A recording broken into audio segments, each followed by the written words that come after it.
My name is Jerry Ross. I'm a visual artist working in Eugene for about 50 years. I'm from Buffalo, New York, where I grew up and went to the University of Buffalo. I did not study art formally, but as a young child, at the age of 7 or 8, my elementary visiting art teacher, traveling art teacher, saw that I was doing some pretty good work and invited me to join an art school for young teenagers, even though I was 7 or 8. And my parents allowed me to do that on Saturdays. So I had about 5, well, maybe 3 or 4 good years as a young child, learning all kinds of techniques.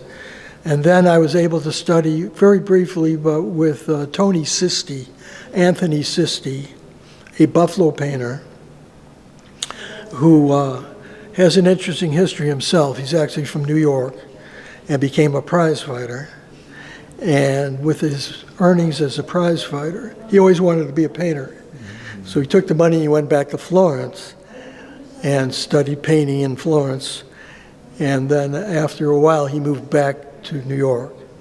And then eventually he moved to Buffalo and opened up an art store, gallery store, selling art supplies and artworks as well, his own artworks, as well as other people's. And my mother must have gone in the gallery one day and found out he had classes. And so she signed me up for his classes. So his painting style was not too different from this E. Macchiaioli group.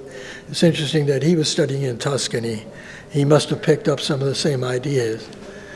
So that was all the formal training I ever had.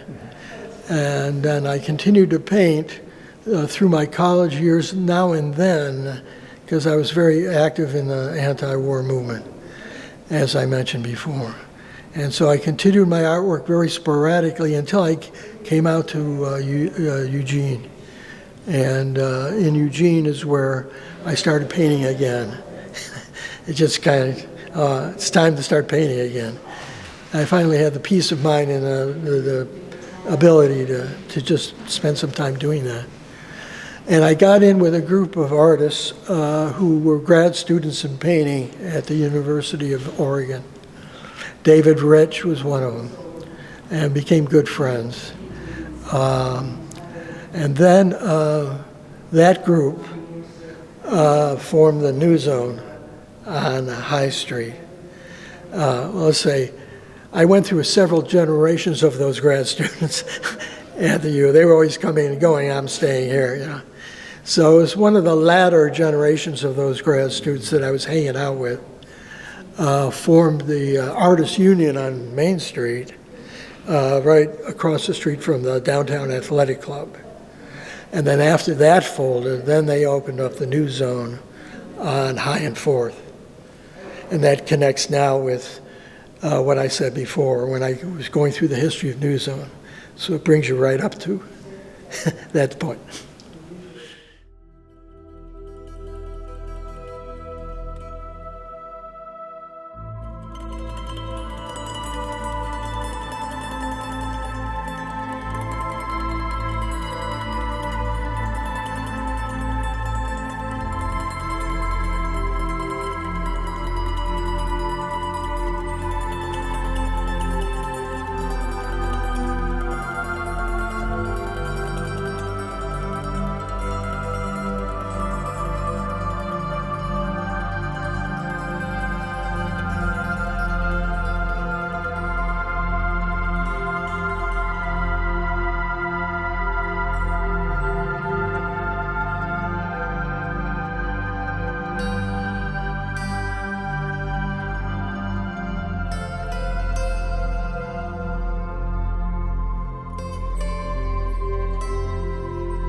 Welcome back to New Zone Art Gallery. We are having our 40th anniversary, and I think I may have mentioned that, but 40 years ago I was instrumental in helping New Zone continue in its existence as a 501(c) charitable organization, and that's very important for nonprofits.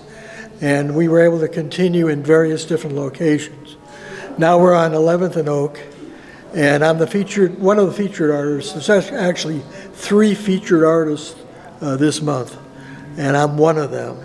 And I was talking about this central work here, which is a painting, a landscape painting, done in plein air for the most part, but also from photos. So when you're working in plein air, it doesn't mean entirely on the location. You can also work from different resources. But what's important about this painting is it's a painting of the wetlands in near Florence. And for a period of time, Angela and I lived out in Florence, and we had an art gallery out there called Arakunin Art Gallery. So we have a history out there trying to live in Florence for a while. And it's very different. The coastal experience in Oregon is very different from living in Eugene, as some of you may know, some of you may not know. But weather conditions on the coast are very changeable, and during the winter it can be very harsh. And there's also a lot of wetlands. So this is a painting about wetlands. And it's also stylistically interesting. I mentioned before our break that sometimes I'm painting for other painters. And what I mean by that, the technique is somewhat complicated and interesting, especially for other painters. They asked me, what is that? Well, I mentioned that I was influenced by the I Macchiaioli. It's called the Macchiaioli group of Tuscan painters. And they have a connection actually to the Baroque. The Baroque period of painting in the 1700s in Europe ushered in a new way of painting where there was you might know the work of Caravaggio, Michelangelo Caravaggio. He painted with extreme contrast of dark and light. That was picked up again by the I Macchiaioli, who used something called extreme chiaroscuro, or really accenting the darks and lights. And one thing that has been picked up and practiced now by almost all modern post-impressionist painters is the use of 4 distinct values in light to dark. So white and black are the 2 extremes. And then in the middle you'll have 2 grays, one tending towards the white and one tending towards the gray, the black. So you have 4 values. So this painting and all my paintings really follow an approach that was quite common in the Baroque and also carried on by the I Macchiaioli, which is to do an underpainting in sienna oil paint, which is then you take that to 4 distinct values before you apply color. So when you do that, you create what's called the macchia. The macchia is an Italian term. I Macchiaioli means those who paint in dabs. Macchia means dab. But it also has another more complicated, more profound meaning, which is the overall harmony of darks and lights in a scene. If you can capture the overall harmony of darks and lights, and then if you can punch and push the darks and punch and push the lights. So the darks are called accents, and the lights are called highlights. If you get the highlights really brilliant, and you get the darks very dark, it's not easy to do. But if you can do that, then you've got something that is more dynamic and captures the spirit of the Baroque, which was movement and contrast is the spirit of the Baroque. And that's usually has something to do with a revolutionary spirit. They wanted to change the way people painted. They didn't want to paint the way people painted in the academy, in the acceptable way. They wanted something to break out somehow, to be free, to liberate themselves. So they did that technique-wise. And moving over here, this next one is actually called a black landscape. And the black landscape is experimental landscape. So it's not enough to just go out in the plein air and paint the way everybody else is painting over and over and over again, and it gets boring and repetitious. So what can you do that's a little different? Well, I thought maybe I'll paint a landscape in entirely black and white, where, you know, everybody says, oh, a landscape must be colorful. You have to have a blue sky, and you have to have green grass and green trees. No, a landscape can be black and white, because then you get the emphasis on the four values, you see. And then the other aspect I should mention, in addition to the four values, is expressive calligraphic brushwork, which I started talking about last time. And so you'll see in this experimental black landscape large areas of black, but then in the towards the horizon you see these dabs of white and gray paint with bold strokes, horizontals, diagonals. Oh, another very important part of the Baroque was not painting horizontals and verticals, but diagonals, and making the overall composition somewhat diagonal, with sudden bursts of energy and explosive power in the sky. And you see that to some extent in this experimental landscape. I'm sure it's just a landscape of the Willamette Valley. The location could be anywhere, but inspired by the weather changes we have here in Oregon. Now, directly above that are the two portraits of Donald Trump. And that ties to the book Oligopoly that I was talking about in the beginning. Obviously, in addition to being an oligarch, he surrounds himself with oligarchs, Bezos and all the other, Musk and so forth. And so the inauguration was characteristic of him being surrounded by these oligarchs, and it became very public that he was doing that. In these paintings, I caught on the left Trump the narcissist. He is enamored with his own image. In fact, there's recently he demanded the return of a portrait from some governor had it in some state house, and it was done by a professional painter, but not complimentary enough, in his opinion, to his persona. So this is the narcissist, constantly looking at his image and talking about his beautiful hair and all this. He's really a monstrosity, but he thinks the world of himself, and this is the narcissist. You can see it in the smirk, and I've had a lot of compliments on that painting that I've really captured the smirk and the narcissistic attitude. The other side of his personality is the lunatic, and I have him on the right, to the right of that painting, where he has his mouth open and he's yelling and ranting, the rantings of a lunatic. We see recently with the tariff fiasco that he doesn't know what he's doing. He's really out of his mind, and it doesn't care if he torpedoes the entire world economy. He's going to do it no matter what, because he's a raving lunatic. So anyway, I captured the two sides. Somebody mentioned they ought to be sold together because it captures the two sides of one persona, the narcissist and the lunatic. And so I think I agree with that comment. Obviously, I love portraiture. This next one is Volmer. And a lot of my painting is autobiographical in the sense that when I was in Italy, I painted Italian friends. Often I did the portrait of many Italian friends. And some of those are over in Italy now. But this one I brought back, and we had a party in Milan. One of our close friends there, Clarice Zadansky, is a painter herself and an art professor. And she teaches at, I believe it's Lincoln University in Switzerland. And she commutes from Milan to Switzerland. And she's purchased some of my paintings. But in this party, she introduced me to her friend Volmer. Volmer is kind of a German name, but he's Italian. And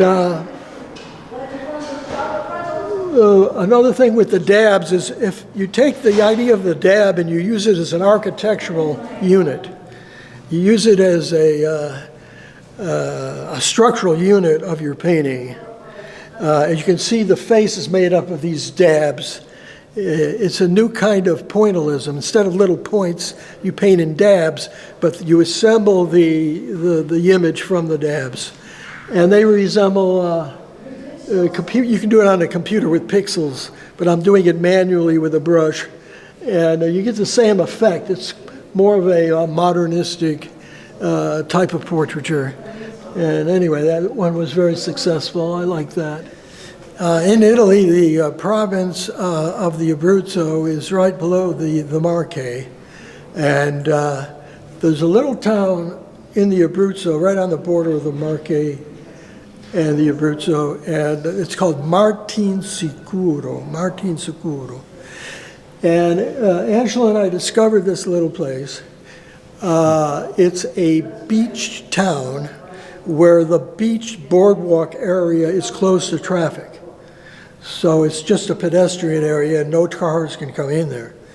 And as a result, you have very lively beach culture.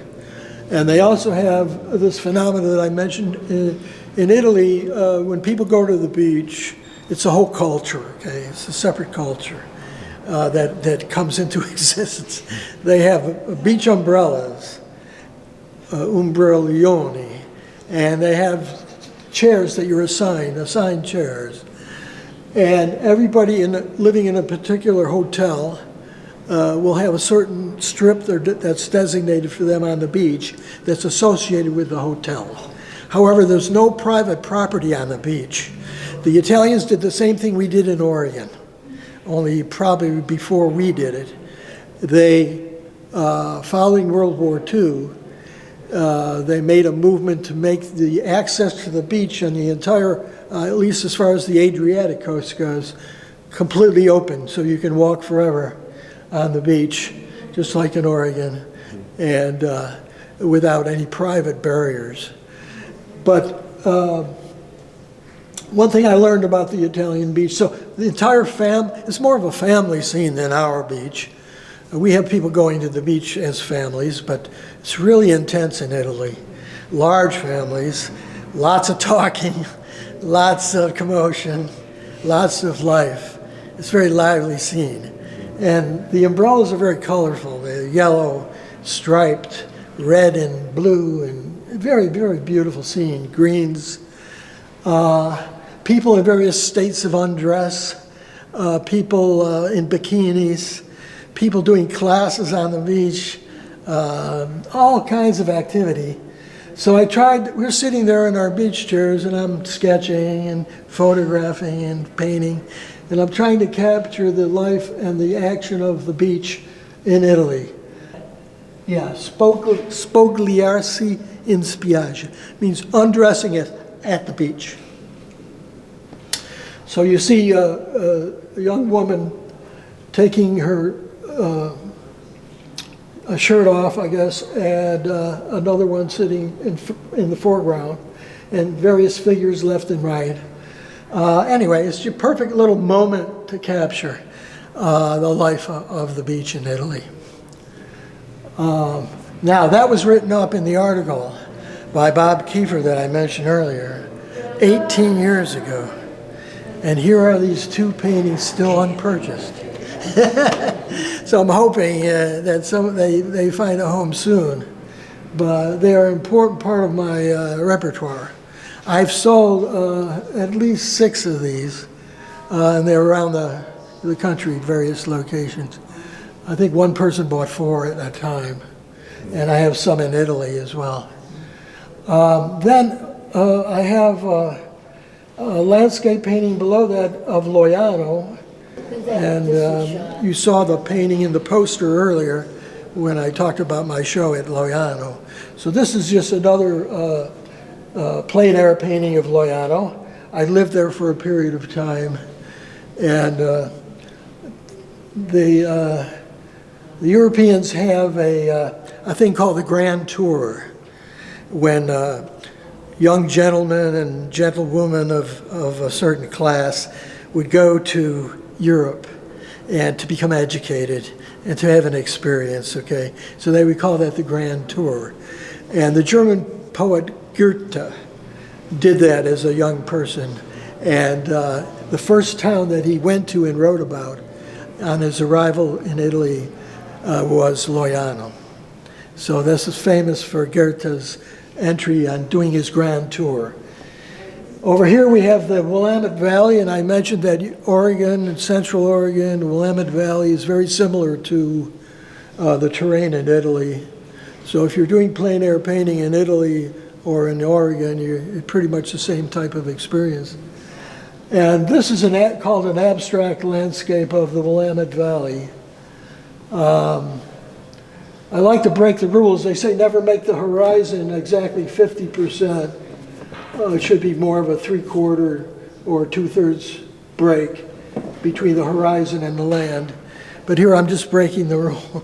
And because I had more action going on in the sky and a nice diagonal shape in the land area, it worked. So sometimes something, when you break a rule, but you introduce a different rule like a diagonal, it'll support the idea of breaking that particular rule. Then I come to portrait. Now here I've lost some eyesight, and I'm struggling to paint the way I used to paint. And I cannot really do it exactly as well. But I painted this portrait of my great-grandson, Kona, age 3.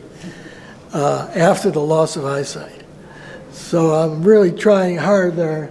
And I'm having to paint much lighter, gesturally, using a very light, thin coat of burnt sienna on my brush as my sketching tool.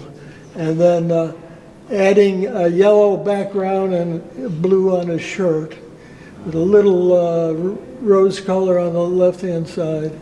Not much, just kind of a minimalist treatment. But the main thing is I captured Kona's personality, which is somewhat serious, but the eyes, he has these beautiful eyes. I'm not prejudiced. I have my great-grandson here living in Eugene with me, and I get to see him quite often.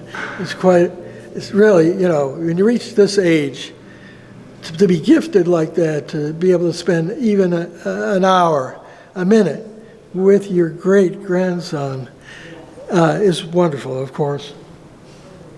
So that's a tribute to Kona. He's a great painter, by the way.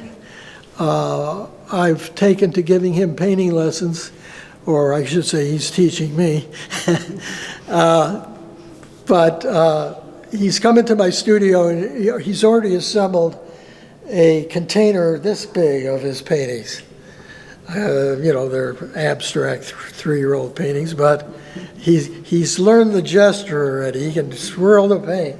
Very interesting. The title of this painting is About to Land Bardo. And about to land because it's kind of like a space vehicle that's coming down, to do like a lunar lander kind of thing. But what is a bardo? So it comes from the Tibetan Book of the Dead, where you die and then you transition based on your karma, and then you become something else. And so during these transition, the period of dying, the period of transitioning and becoming, those are called bardos in the Tibetan language. And I took it a little step further. I said, what if you had a companion to help you die, to help you transition based on your karma, to help you become something else? You need some companion, somebody to hold you by the hand, somebody to protect you, to provide companionship. So I invented this creature called the bardo. They have a head, a swirly head, and on the top is a cap usually with a cross on it.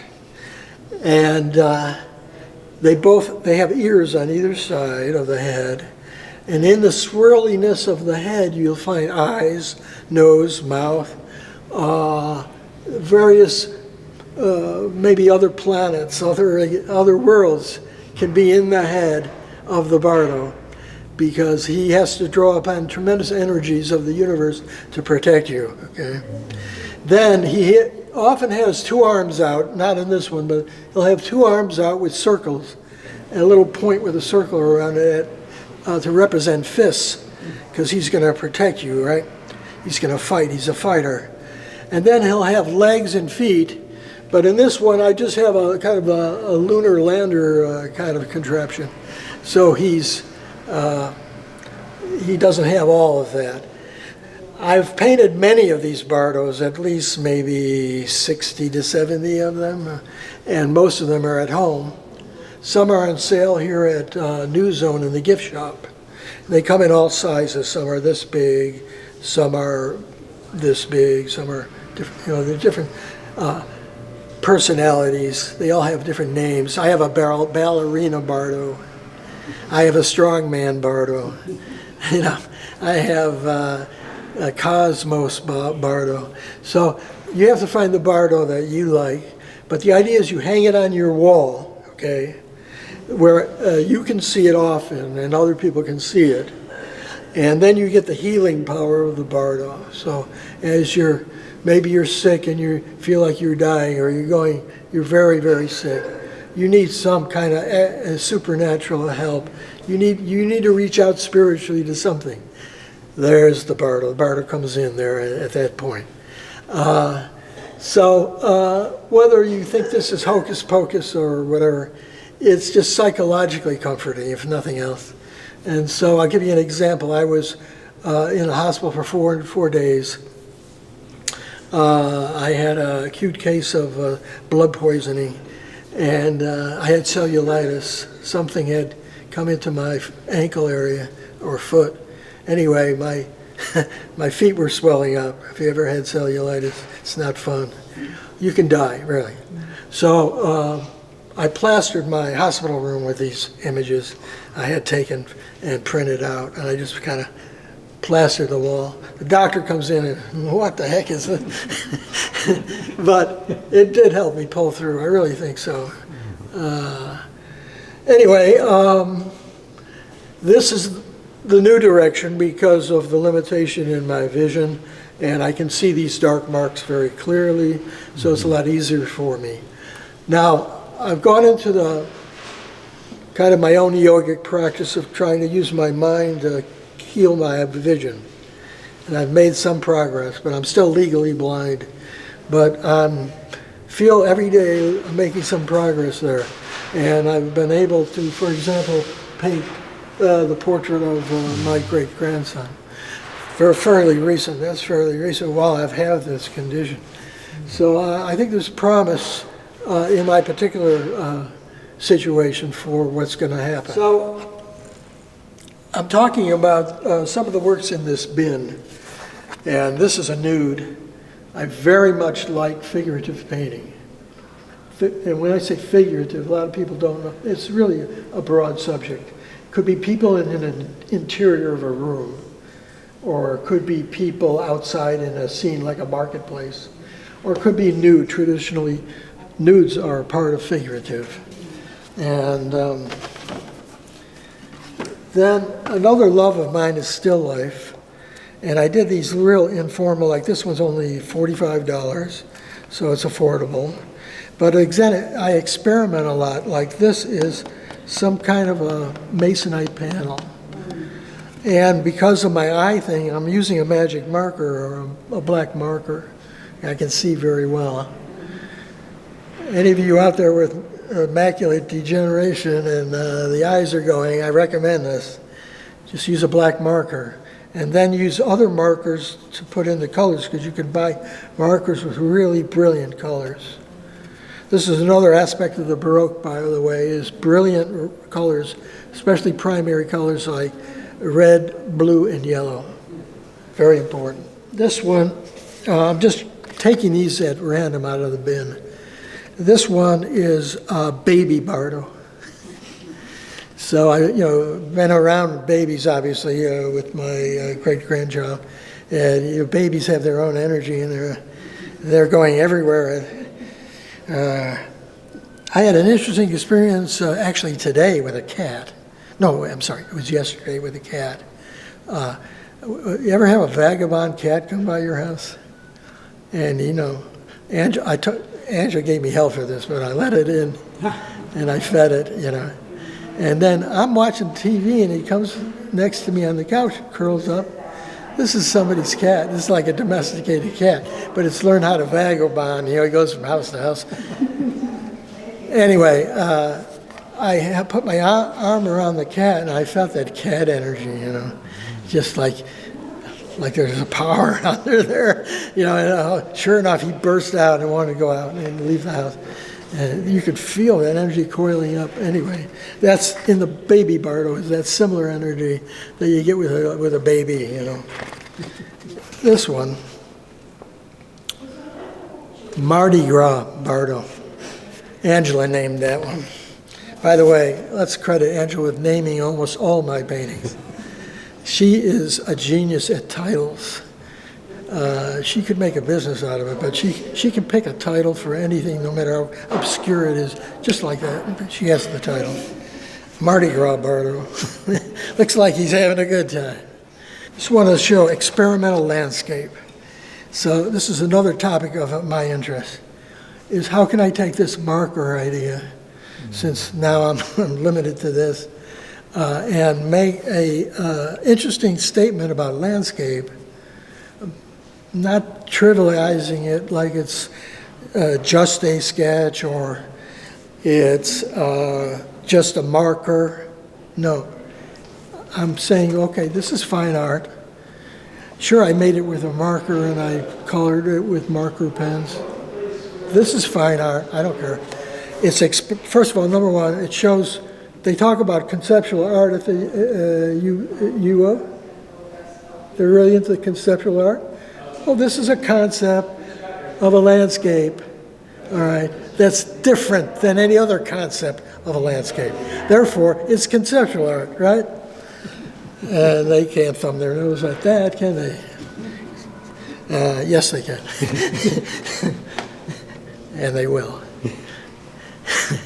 Anyway, thanks. I think that's great.